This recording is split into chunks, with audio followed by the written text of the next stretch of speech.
Hallelujah. Amen. Amen. Hallelujah. Kinh thánh văn ta nữa. Amen.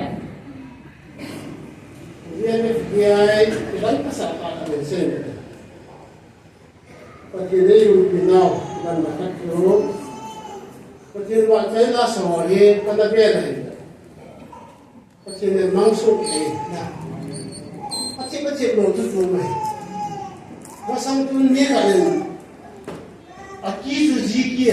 à bạn đi kia cái sản phẩm kia nè. Ra vào vòng lại một này nè. Lần lúc ta sản thì thô thủ. Có chứ nó mình thô thủ rồi nè. Muốn đăng hiện lại kinh lý sẽ đến tin nè. À bài mà tin lại à hữu có thể thủ. À bạn ta mới xử nè. À là bây giờ tin lại hữu bị. Anh bác có thiên là lao hữu bị làm chưa. Anh bác cái bạc kê là lại. Kỹ thuật gì kia nhà mình gì kia sản phẩm. Và thế này bị nào các doanh nghiệp vậy nè. Thì nên dân đến và đây là sò được yêu thì gì rồi mò ra đến còn tiền hàng bao thế cứ nên cái quan mà cái gì đó đâu lại xem cái video cái chuyện qua máy tàu nào đấy cái chuyện thằng nào yêu thì họ cái bán nơi đi xin thằng này những cái video thì mình mới hiểu hiểu nhá mình mới hiểu rằng anh ta hiểu ini tu kan leader power, UPSN. Walau kota tu bukti jauh sampai tan pendek pakai dia tahu yang tu. Ya aku puluh waktu aku. Leisi bagi pihak ada yang walau bang bukti jauh sampai ada hati. Tahu mana? Memang yang walau pihak ada itu itu. Kecil dia itu orang itu bang kipam dia tak. Ai mà họ đang sinh về có kịp bảo tôi là bây giờ mình chơi đi rồi ông mua yêu vào cho sinh rồi nè mi sao người con trên đó là bạn con có ta vào thì bây giờ đi thủ biểu hiệnทั้งเป็นcái tạoเป็นthì mi còn ông mua yêu vào anh sinh rồi cái này cái bảo mà nè cái thằng bạn ông không tài đâu ông nhìn hiện cái này diễn mấy phi đại cái này là cái Wanggang di kulit agak dia kan. Naya tibut dia pa, siap. Otherwise dia drummer pa. Nah, biasa di pa kalau di siap kan lah. Ada lalam kai pa pamaho. Wanggang di kulit Yesus Kristus. Laya panala yung sipai kita kapibet sipai di mata kita. Nah, apa na persip ho? Nah, tu nak tu ho. Ai wala alian ho tu mo kom ho nah. Ila nga ho tu bukan bangun kau tahu. Dia ta si lo nah. Ni siap pun pa ini pa thang si ho nah. Akhirnya nak dia sampai dah tak angai. Wanggang di kulit nak hai. At yang ketirin, Yesus Kristus kasi Biden wah. Ang kono siya si Biden. Wala kasi ho di siya ready na. Di siya apol ay. Ay haba ti mo lang sa kana bini mo kaya ti mo. Di siya panlaho he. Pagka Yesus ako no me tan di din. Ni kan niya ko itang kanin. Kung zaman kapag isipay hang nakataw na wali me tan di sila le. Lumbu fresh. Macam kalau orang Yesus Kristus, apa tu orang yang tidak terima kasih. Ni kan dia kat kunci, orang orang na. Ay, macam bayang tu guna dia tu kita asal. Kaki pasang tu he. Yesus Kristus nampak mau tahu, umbayang hello. Umbayang hello, ay bangga dia berpiaya. Pagkawa kung bilang na tasana, tao na lang kaya, may kapinin, nanapan din ka kipaya ka din si Bayo, ka kaya ka taro. Kung ala ka kaya ka kipato kaya na. Ni to bang bang hamen ni hiyo. Si Bayo ka kono na ka kipaya. Ay to na, tu daw ni ko mo yung sino na. Ni siya ki ko mo yung ngam. thằng đi không hỏi bắt thiên chỉ bay là đi mù được mà cái này tầm với cái mù để đi vậy bắt thiên theo quay như vậy luôn cái gì hiện là cái tâm tập sẽ điều có hạt một buổiเอาเรื่องเป็นเวทุนี้มันจะรู้มาหูเลยรู้ดีเห็นฮันเขาซาที่บอลหอบที่บอลเทสที่บอลหอบนะประเทศนั้นมันรู้เนี่ยวิเศษหอบงที่อเมริกาเห็นคนที่ตาเสียภาษาที่มาคือเดียร์ได้นะนี่เสียรับกายเป็นฟ้าหินบอลเทสก็บอลนี่จะแค่เราหัดบอลเลยที่ช่วยประเทศนั้นมันฟ้าเสน่ห์ลงเลยที่บอลเทที่บอลป้าให้ประเทศนั้นมันลงประเทศลงให้ในเกษตรลงนะพอสับปะรด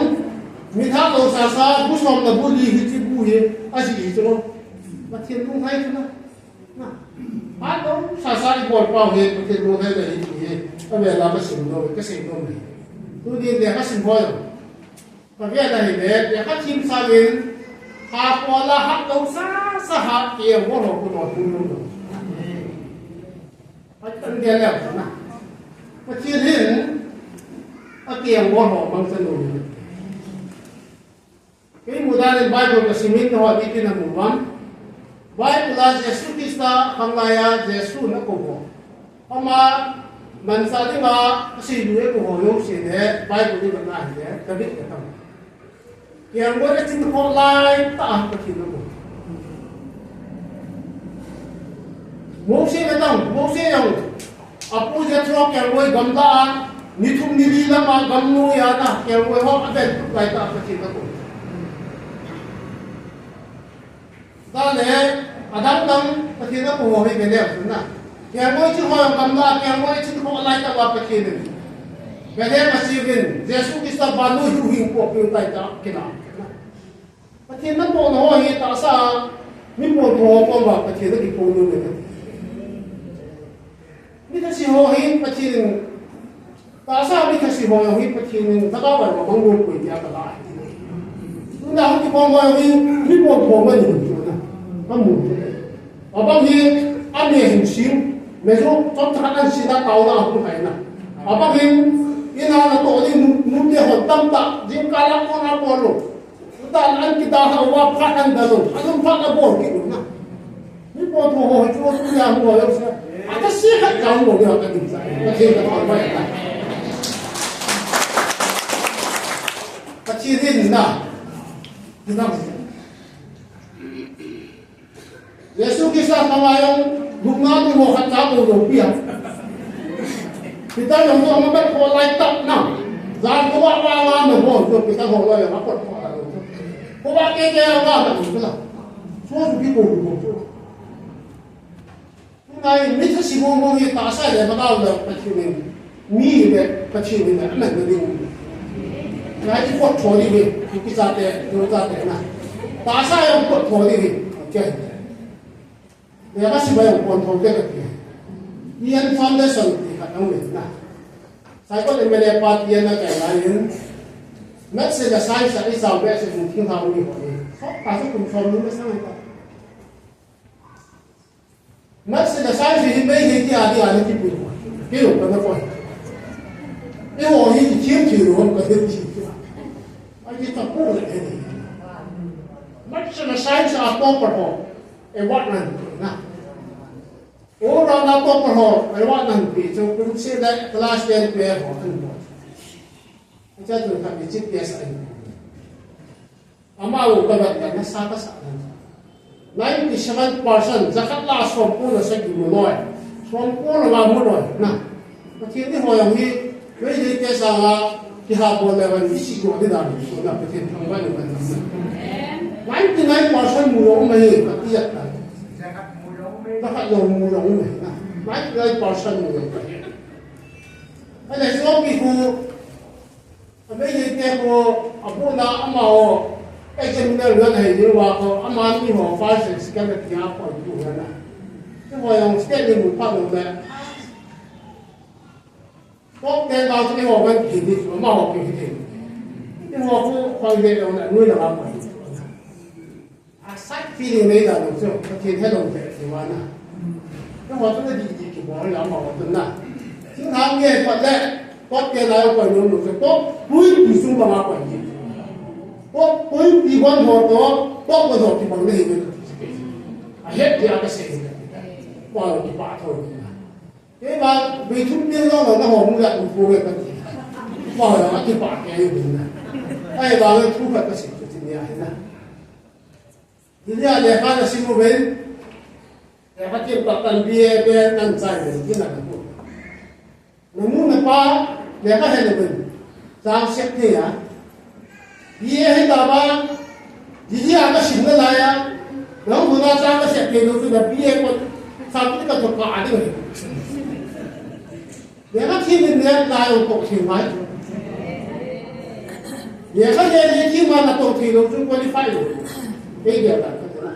cái cái cha thế là cũng điều hồ nó có mà các tổng cái quỹ sinh của mình gì hết tao ba chỉ sản tổng thế rồi thì đó là các bạn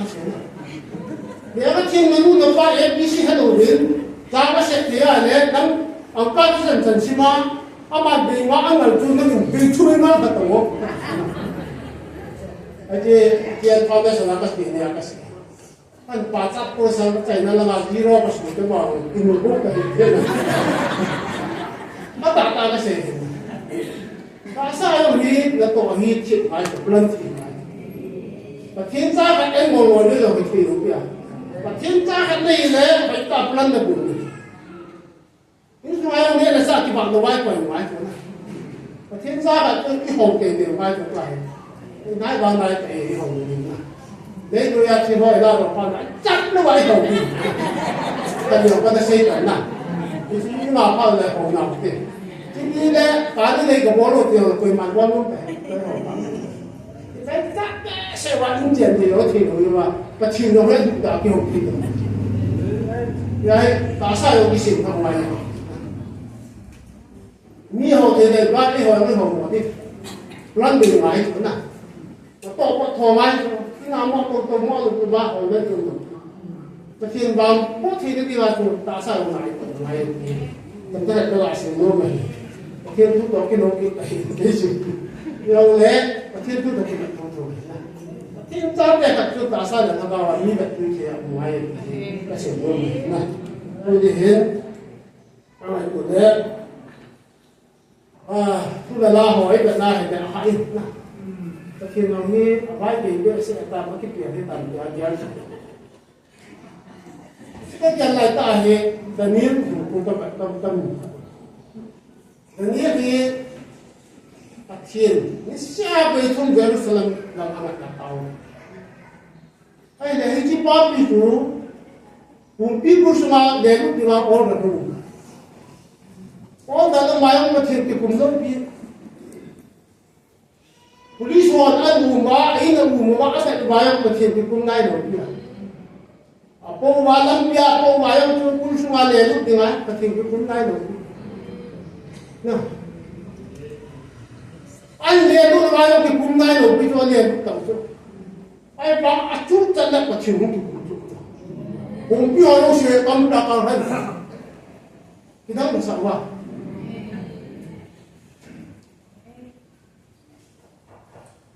Phải đi tan chút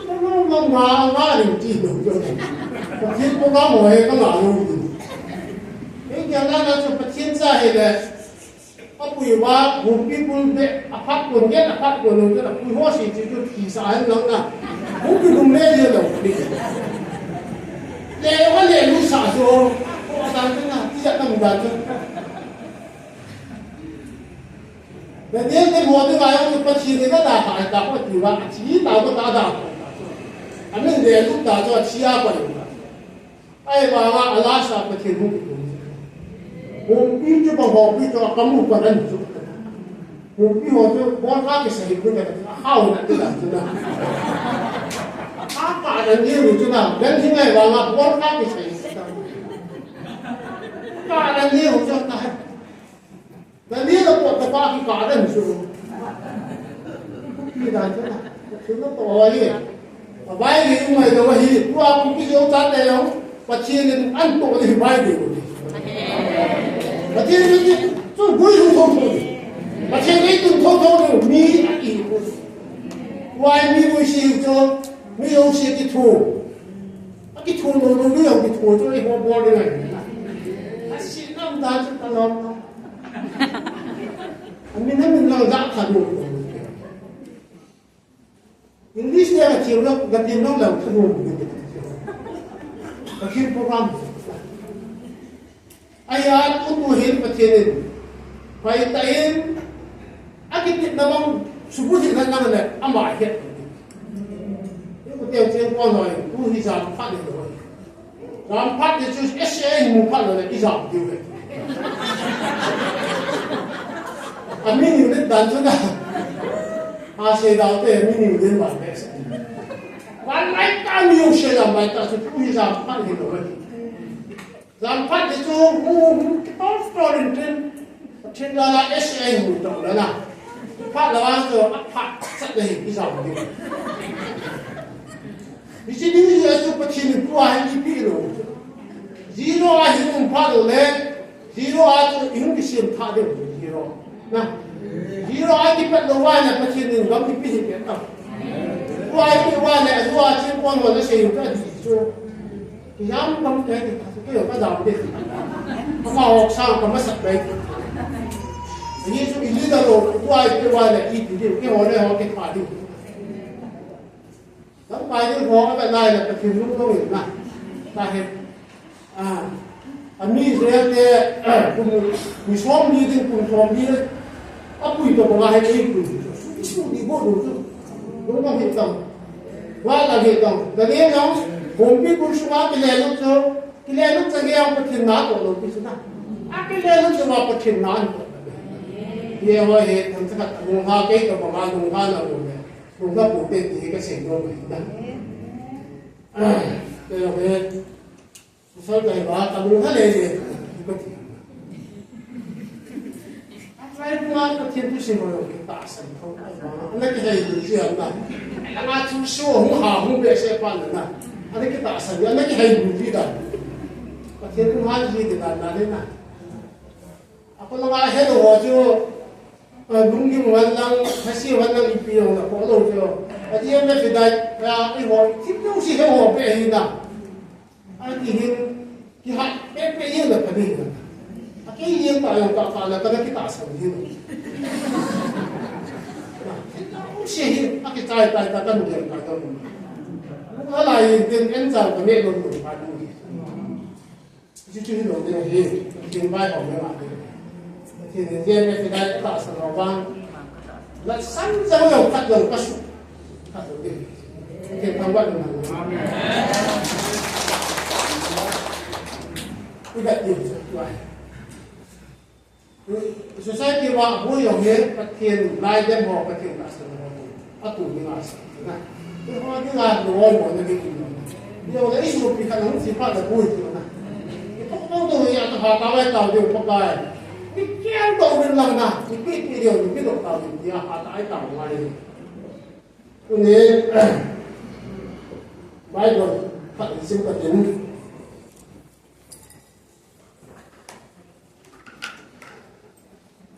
thì một chi vùng thùng giáo sổ là sao một cái nông hóa rồi, cái gì bây giờ tôi hết trong tất cái gì đâu rồi, bây giờ tôi chưa làm nào. Những cái buông thùng trao sòng trao và thiên chú phát hạ cũng và thiên để các vị thần sư chú thì hình là đính thì phò là đính thì cùi dân là đính để ách là mà thì cùi là đính vào ảnh thì có sao hòa đi là thiên là đính thì cái bài của thì hình là đính các bà là thì phò là đính thì cùi dân là đính để ách là mà thì cùi là đính vào tak ahi na sebagai dan yang cipulang Bible pacit itu dia kepikiran na isi Bible pacit itu dah hak puri itu betul to stop hinda imut hindi wa pacit Bible itu Bible tabang dia kamu dalam Indonesia pacit kamu dalam na isi holy dia tidak tak sensate dengan Bible itu na kepikiran na Mahatma Gandhi, Kakir Golong, Mahatma Gandhi, Indian, Prime Minister, masa penpahnya, in dong Bible dia la khoya sa ai ba nga hinna ne ti lo ai ba nga apat ba nga bachin Bible hi miti mo a het ki na ji ya chi ya Bible hi het agil pa to ahoi de ba nga agil pa hai ka ji Bible hi ahoi mai mai hinna ne ki to bachin ne ki no ade tu ai ba nga miti mo na sim ba ma hinna ne Tuhan pakin hindari di sini juga upah pakin teman-teman itu hi tubuh kanamin si kasih dulu nah itu baik pun hi kita tahu asal itu kan cara dulu tubuh kanamu bukan sesuatu baik pun hi sekian pun dah berbuat sekian pun dah ini adi jatuh sedih dia baik pun hi jatuh hilang pakin tua hi adi itu baik dah hai dulu esok Tua evangelist ni tu sengkut kan tak lagi. Kalau aku tu kaya, kau mati berpiu pun tak. Baik kau cuci tu yang cici tu. Ilaya kau bias menang, ilaya kau menang, emilia pau menang kau yang nak. Orang kaya baik tu esok. Itu kau tak pasal tu. Kita tambah tu. Kita kau percaya baik tu ni, tu sengkut tu pun. Ini baik tu kau kat sengkut. Ada yang sepan ni. Adam kata ni tu macam kian le balik. Kian dua bumi ni ada program tersebut. Pasti dah orang tak ada ni. Ai bangun pasti ni ada orang pak apa lah kesan. Kian lah kesan. Asyik ni tu jual akan sih. Apa kita Abraham mungkin betul. Abraham ni selain dia ni apa satu istilah. Nah, tua pagal pus di bawah. Isi mesku tu. Apa lah? Isak ayun kini, isak tu dong. Ay bangin, kamu itu isak ngaji tu. Isi mer ngaji tu. Kita tak ada lah. Tak ada ngaji sih dari mana ya? Ay bangga kecilin. Atau orang isang adam kita, apa nak isang saja itu isang dah sebab tu na. Isang tu hanya kita minta isang tu amul itu. Sebab amul loh itu. Ay bala hati ibu di pula hi, anu hi, lumih hawa hi na. Apa ibu kat tu? Tuhan hi itu nama. Ada sebenarnya orang abu ibu kat tu. Asal ni. Kata tahu ya, kata doa ya, setiap ni kalau saya ini tu na, kita bangsa ni boleh ni. Pak, pak, isang na boleh tempat tu jago boleh, jadi hendak kan kita boleh kita tu ke. Ay bangga kita tinggal mana tu, jago pisau mulu, kaya mula sih mana. Aku pang muka, kita tu sih lagi buka, jago macam kita buka. Corruption na. Mulai corruption kita wahai ada hidup tu. Mungkin aku dah corruption ni lah. Itu ni. Japa aku na hidung sini. Kepada Japa pun Israel pusat dunia na. Saya soal ni ni. Aku dia yang doa orang yang doa siapa. Tak senang. Yosef bin Sa'ad bin Malaysia le Efrim. Japa bacini pana ngacai ni buye hati kabur. Kaya Yosef bin Malaysia hi ajit lama kusa. Nah, ajit lama kaya Efrim ni abe lama. Kaya Japa bin tak pernah. Ajit nama ada apa? Abis nama yang apa? Apa? Ada hai tahu, hai tahu, ada tahu. Kini kehena ada. Kita minta asal na, kini tu hena. Kini tu ini biasa di headset ni. Ini kita buatkan ajit umum. Apa na Israel dia pacirin bosi amanca. Apa quy độ đi mà hết ông ba aron chu asaya seite akamang kepek pin ông uyo anh là mua xe đang mua số nào nữa tapi kan aki thu pi đi ngama aron chu pan sa ai ngama ata đi mà hết mua xe itu pi dah salah dia ini dan guna mihim ibu Adam le Evi sonset na ata mihim cuma lucu ata azo mihim lo se mihim aki tepat asumahe setan ata azo prosa Yesus Kristus ahun kia ata asal lo se hinna le ya jo adoro hinna Yesus azo adoro akhir nama kia Nasuma setan le adorno patir hagaw mo tento patir hagaw mo dulu adorno hinay jo Bible Adam le di hawa ko na ene bela ko na patir adorno an hakke na jo cross a Yesu Krista amu kia ata san lo se buhi na hagaw ke gitan kwa je me fida hagaw ke gi jo isi gitan pawi adorno jo me so ba Jadi tu unsur dalam dunia ini. Apa ada para setan padu, padu dunia ini. Lepas ada petin koma manu dunia, baik dunia. Yang ini semua, petin koma me apa balai berada di situ. Ini contoh ni, baik petin kita masuk petin itu dia tampak masuk. Kisi yang itu dia akan masuk. Petin koma mungkin tu orang tu hiat di mana dia saya akan masuk. Sehingga yang kami tidak ada mungkin, kulihin, kecilin, baik mungkin,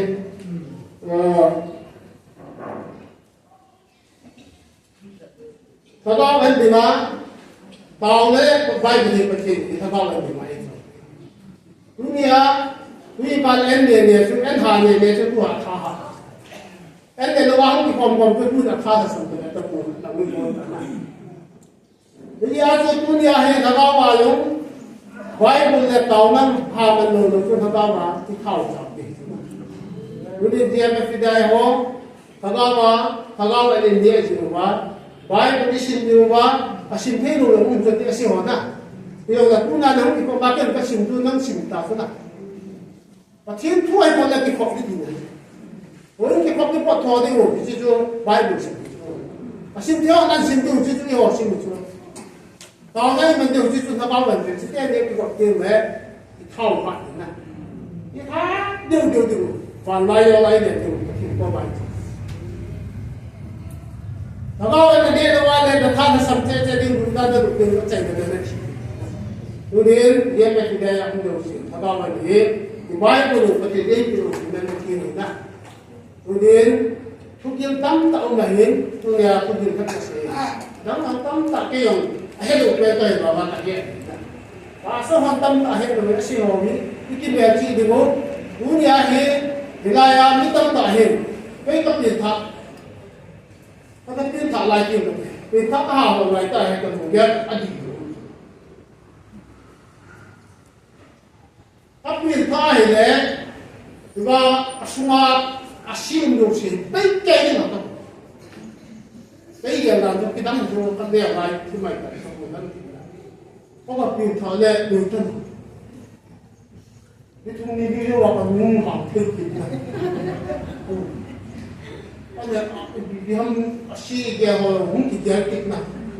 tiền thọ lệ phải các cái hôn kịch này như trong này cái bỏ số hồ Thì ta cho phố sao bé thác ra lúc đó chuyện này chúng ta chẳng phải có sao mà Hối phải là cái này là bút phá xuân lệ Hối xuân là người ta bộ cho hóa lên cái bùa lúc này tổng chất của mình chứ lúc người ta tiền ra đạo về mẹ lúc nào trong mi cái trận cho nó khóc cho nó xa nào người cha cho thì cũng bu quay cày dùng cho thật phải cái gì bù rồi là cái gần từ nó tăng từ mắt rồi hộp nó cái nó sao bu quay từ cho xe cái tôi sẽ cái tình chúng ta sẽ cái khóc rồi cái gì ra rồi cái bà số rồi đi chứ học cái gì đó rồi rồi tụi anh mà cái tao phải đi cái anh chứ ở trên tu là tu gì đến kể ai nè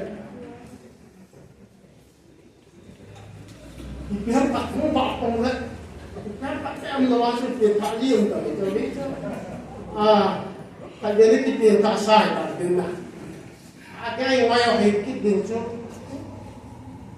là sao lúc việc ta chứ bao này như thế gì trong anh là hóa cái kiểu tiền này nhưng mà nào cũng sẽ được cái đàn cái như thế gì mà cái thả tiền học tất không như thế gì về qua cái tiền thả luôn chạy ra cho mà bắt chỉ rồi không còn được ra các tiền mua hàng ngày này nữa có cái chuyện này thật tốt cái nó mà có ra tiền trong số tiền là cũng sẽ không còn bao nhiêu năm và khi tôi chỉ là những cái đặc biệt thao bao ngày nay cũng dừng đi chỗ và khi thao bao là cũng đến sẽ tăng thao bao là cũng đạt và như chỗ đó này bây giờ chọn xin là thiết sản quy chuẩn nào mà cũng vậy đó rồi hiện tại bây giờ chọn xin thao bao kia nó đi tìm nó kia là phát triển chế định là chúng ta không bị trốn được chỗ đặc biệt thay vào các bạn không bị trốn được là cái này thì là ba được ăn phải được gì này chỗ thằng đó rồi như này bây giờ hết đồ ăn đã họ hay cái này kia chú bây giờ chú hít là uống độ 50% và trên là uống lớn gồm có đồ đinh gì là chú là toàn sẽ là không uống gì hoặc chú là chú thả xả gì mà này thì bị xả đi của chú cô ra bị khi đồ ta sẽ sân quay vào nếu chú ở đây cô ra khi vào chú nếu phải vào chú ở bây giờ đi làm nông nhung tròn xịt, ở đây là tròn xịt, thì bảo miêu thì tròn xịt là lại cả. Thì ở trong mắt cái phát hiện rồi, thì chỉ thằng bao thì cái sản phẩm cũng là cái sản phẩm này, thì chỉ bao nhiêu ai hết, thì chỉ chuẩn bị quân đồ thì ngay cho, chỉ bao nhiêu ai này, luôn tàu nó phải là người đầu tiên,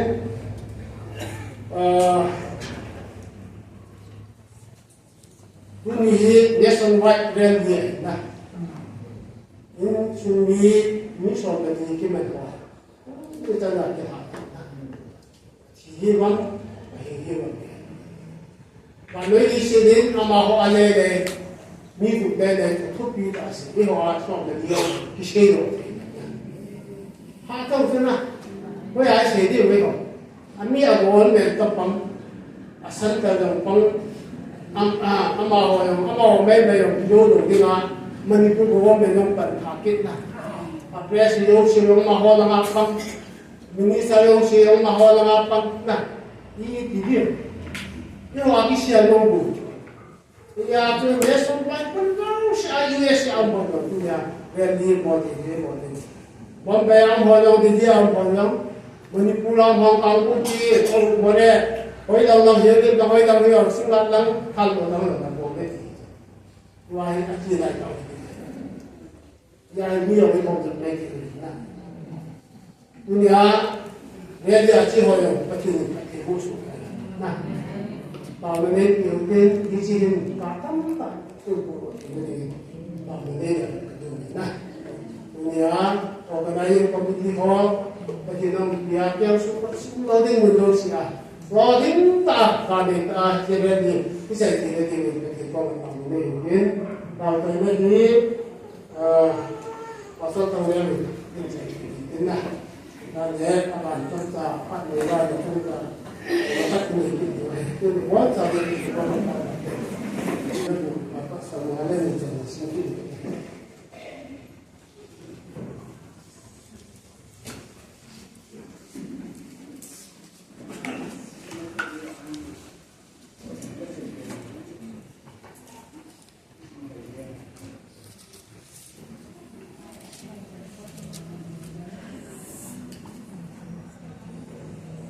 From the David,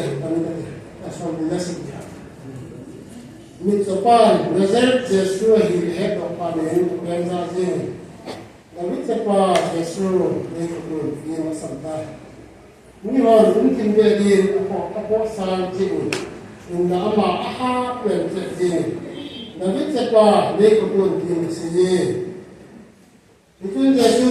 adingin wa ko ni tapi le ni ho ni sapa ko ni da ini amin patri no be tapi le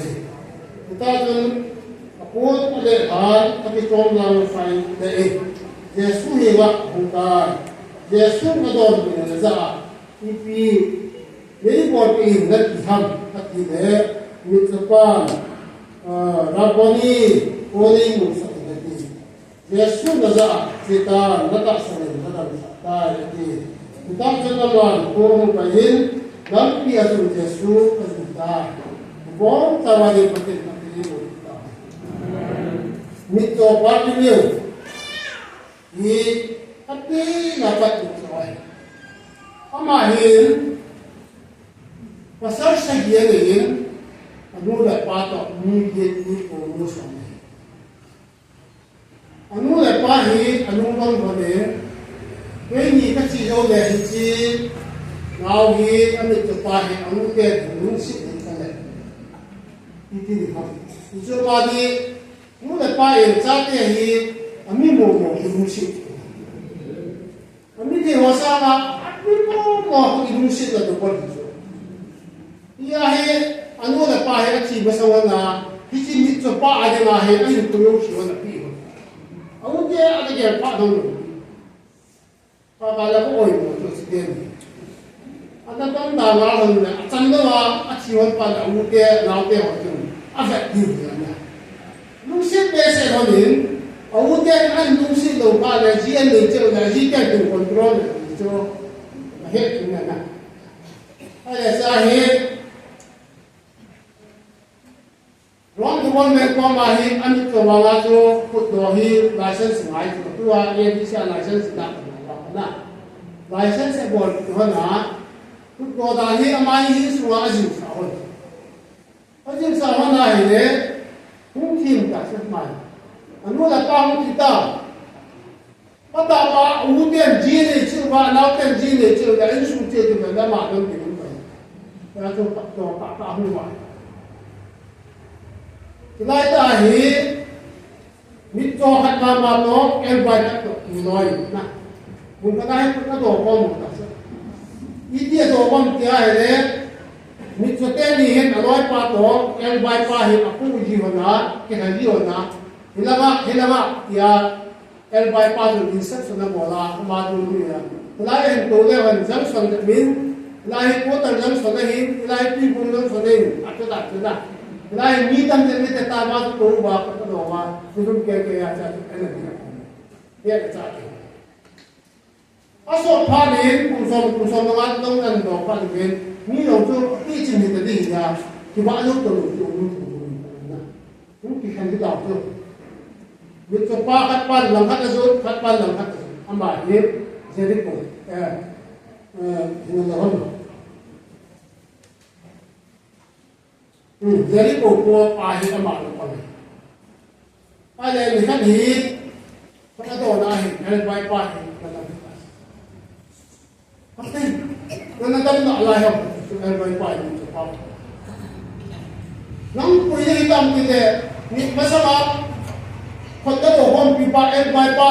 มีพวกผู้เป่าที่ไปหิวเสียส่วนที่ป้าบอกเงินไอ้สุดท้ายเงินตัวโน้ตตะกมันประเทศทั้งวันเลยอะไรชาติก็มันแค่ไอ้สุดท้ายเทเดินไม่จอสุดท้ายเทเดินมาให้ปุ้ยเอ็นไปป้าสุดท้ายเทมีจัวว่ากระต่ายสันปุ้ยตัวเจสชัตตันอยู่หน้าตัวตาตัวมีจัวสุดท้ายเทตัวที่มาที่อยู่โดนตาตัวKita nak room tak aku kena. Pasal tak lohin, aloi pan ni coba su, amu kita. Hei, aloi pan, nana dam kita. Kau ini hei kamu, aloi pan ni coba su. Ada ini nih kamu. Yesus Kristus kami nak boleh aduin, salam ni pun lagi sampai di atas tiada pas apa, nak kami cuba ini. Kita macam mana? ale noi pa ke nu te ke ka dam du ro da ka he pu nang la ka do nang ka do wa Yesu Christ ta hui dang ke ke ka nang ka mo all that in there all to ka pa ma do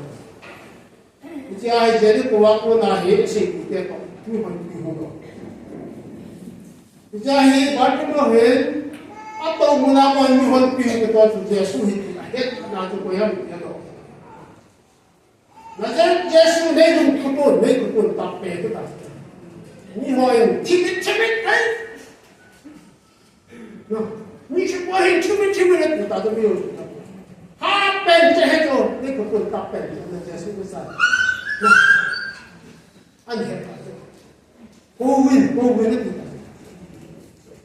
ako wacho i-share ko na ipinin por pinatihan pachilin mihi ato basa kuanang nang nato basa kayo Yesu kami kuhi mo sa mga natasan na kami sa kanya na peta kami pachil nang bali mo kung yaka siyong peta sa kuhi iti mitopahin Sai si baby betu mahas na. Muro tumata haswa de kami di ko kamululi tay. Ratsa tangiya ko kamululi tay kaki ta to panato on in pi asli baba pe kita na. Mula yung iholong kuy patin hat ti lai ta wai. Patin di ho patay. Muna iho patin di ho ti patin ta wai. Muna online yung le pataasan lo punya kecil nakawin kuat itu dah terwa. Yang bisa kami nanti anak yang lawan dan naik tak dengan. Tak kasih. Nang tinggal pun kita lori. Yesus tu ada lah kita lori. Ujung nang tinggal las kita baik itu na. Ya tu punin kyo kecil jala kyo kecil nakau punya dia macam kecil nakau tak semua. Pataasan tawe nawa yang mungkin. Nito pa mangin kung ipisayo pero sa kasi ngayon semua law ko lang pa handa kama yung na penlay ko po ito Jesus ko yun na ko pa wala ko wala kihet din tayo dito niya wala na lang ibo tama ka idea mo di ba kasi yung may kuya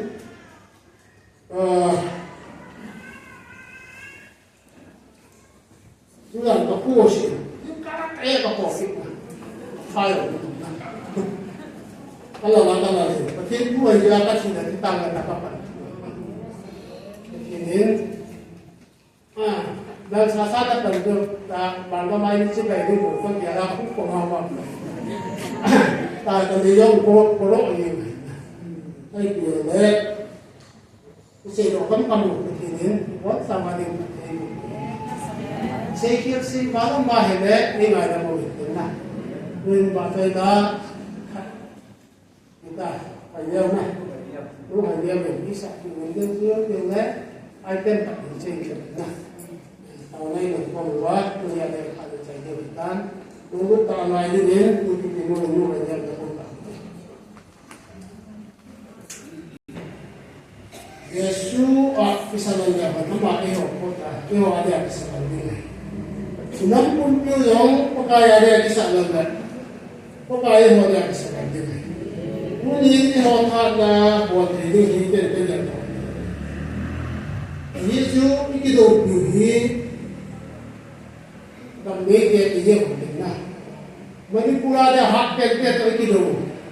Apa na hak na siyento ikidobuhi. Kuhat aman yung pangkomo. Kaya yung rin si komo. Pero doon naman ako si komo ba ito na. Man tayo ngala ka pom di wai iti lai ta hi pachi ha be lai be lo wa ne ho di ma ben la sa yo be de lai pachi nin zero ai ko yu mu so ke ko mu ta ya hi ko yo lo ba lo zero ai ke tha pa lo lo ne ba ti ku wa hi ike la hai na bong bong hi iki ta san na lai de dam ka iti ya hi Macam ini, isunin nak lagi macam ni. ta lại những cái tháp có tổ tụ thì không phải là lắm người tháp cái tàu đi một hiến Yesus ada yang kisah lalu tu ama, yang ini ada kisah lalu ada yang ini ama kisah lalu tu. Tu pada kalau kita tak sadar masalah itu. Ini udah masalah yang tahu ni mungkin, namun kalau masalah yang tahu, kena apa lagi ini. Masalah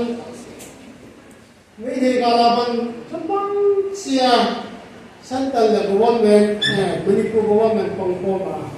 Ama holo siya to pangkoma ba pachinin bo fordo ni ko ba na. Tatana ba na tuwa yung lungkong ito pachin apan pa na. Nung hapo din, Yesu kasi doon patuloy. Santala amitsa. Iba yung pao le at sa pa le Manipula bilin sa pato kontek ako ako. Isi border fencing ko nakapumpi, kumpi may hay kumpi border fencing ko Mizoram tayo na wala ito na. Kapag hay complete na process ang dyan. India din penpala Manipula din penpasa sa atin na mo ko magyaki ko ko. Danse so to iti konti. Ini asalnya di Turki warna. Bila sepale, misal sepapun, konten apa mana, itu aso santar force yosi, apa holang apa? Cinta dari holang apa ke?